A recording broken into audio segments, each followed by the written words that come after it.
going to tell you the time I was apparently a threat to society, someone called the police, and what was the outcome. Now you might be thinking, wow, you must have been a really bad kid. It wasn't that I was a bad kid. It was more the fact that I lived in a really cool, adventurous family. We are the kind of people who are like, you want to start a campfire? Well, here's the matches. It's also pretty much the same with knives and guns. Make sure you always have your parents' permission at all times when shooting firearms and use them responsibly. I remember that when I was in Cub Scouts, I wasn't old enough to have a whittling chip. I was sad that I couldn't bring a knife, even though I owned a few knives at home. When I was that age, I bought a lot of knives. Sometimes my family members will ask me, how many knives do you have?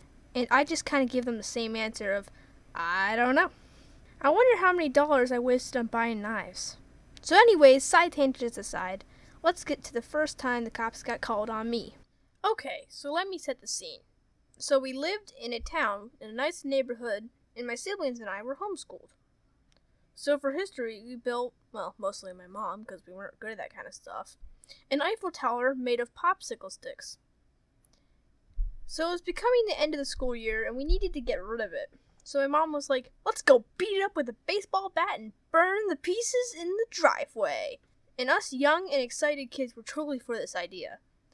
So we beat this thing up and gathered the pieces and stuck them in the driveway. And with the power of some gasoline, we lit it up. So the popsicle sticks burned pretty fast. And all that we had left was a little flame. So then my mom was like, how about you guys pick up the sticks in the yard and burn them in the fire? And of course, we thought this was a great idea. And even our neighbors' kids came to help.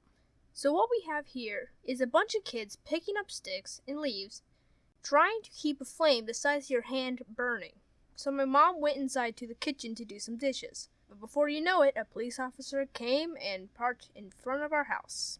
My mom came outside and the police officer said, call off the fire department?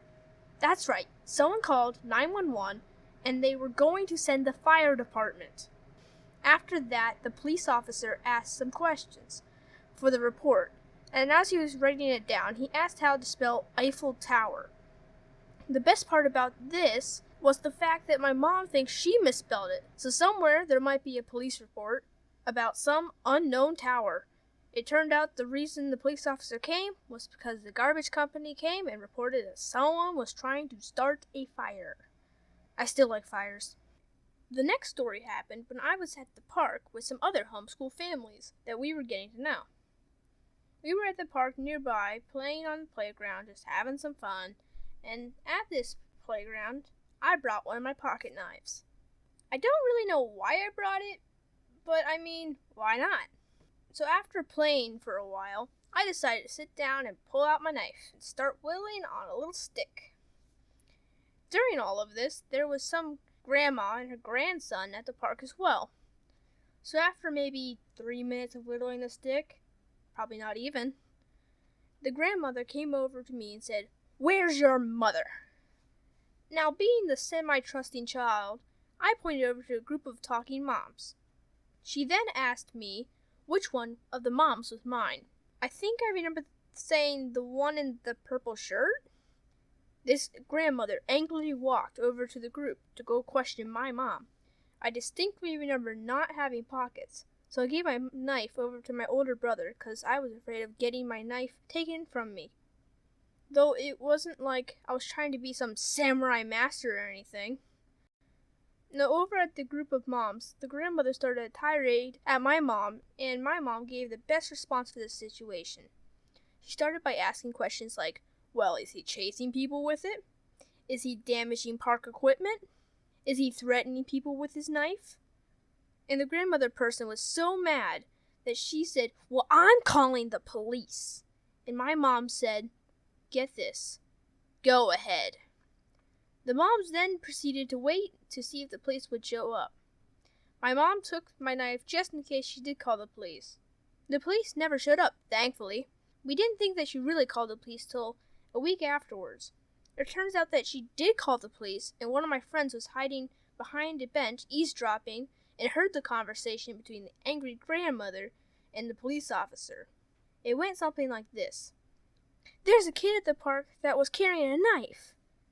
Well, does he have it with him now? I don't think so. Then have a good day. Bye.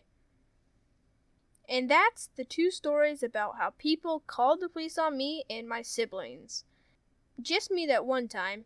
Though, if you think about it, we weren't really doing anything that bad. We were just okay with things that other people fear. Even though it was like a tiny fire and a little knife. So I have this one last thing to add to the story. So apparently, one of my brothers showed the young grandson his beloved multi-tool pocket knife before the lady got mad at me and my little knife. Yeah, so that's interesting. So I hope you enjoyed this video, and if you did, maybe leave a like. If you didn't, then don't leave a like. You also might want to consider subscribing for more content that I have enjoyed making. But now I should sign off, but always remember not to burn things on garbage days.